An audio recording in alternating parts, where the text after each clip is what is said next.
நீங்கள் பார்த்துக் கொண்டிருப்பது நியூஸ் 21 செய்திகள். தமிழ்நாடு செய்திகளை உடனுக்குடன் தெரிந்து கொள்ள நியூஸ் 21 செய்திகளை பாருங்கள். உண்மை, உழைப்பு, உயர்வு. கடலூர் மாவட்டம் காட்டுமன்னார் கோவில் அருகில் உள்ள லால்பேட்டையில் அமைந்துள்ள தமிழகத்தின் மிகப்பெரிய ஏரிகளில் ஒன்றான 10ஆம் நூற்றாண்டில் பராந்தக சோழனால் வெட்டப்பட்ட வீர நாராயண பெருமாள் ஏரி என அழைக்கப்படும் வீராணம் ஏரியை பார்வையிட ஆஸ்திரேலியா, இலங்கை, கனடா, மொரீஷியஸ் உள்ளிட்ட வெளிநாட்டில் வாழும் அயலக தமிழர்கள் வேர்களை தேடி அமைப்பின் சார்பில் கடலூர் மாவட்டம் காட்டுமன்னார் கோவில் அமைந்துள்ள வீராணம் ஏரியை பார்வையிட்டனர்.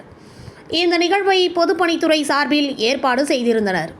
இதில் வீராணம் ஏரி உருவான வரலாறு, ஏரியின் பாசன வசதி, ஏரியின் சுற்றளவு உள்ளிட்ட சிறப்பு அம்சங்களை பொதுப்பணித்துறை அதிகாரிகள் விரிவாக எடுத்துரைத்தனர். இந்நிகழ்வில் காட்டுமன்னார் கோவில் வட்டாட்சியர் சிவகுமார், பொதுப்பணித்துறை உதவி பொறியாளர் படைக்காத்தான், மோகனப்பிரியா மற்றும் அலுவலக ஊழியர்கள் கலந்து கொண்டனர். நியூஸ் 21 செய்திகளுக்காக கடலூர் செய்தியாளர் முருகானந்தம்.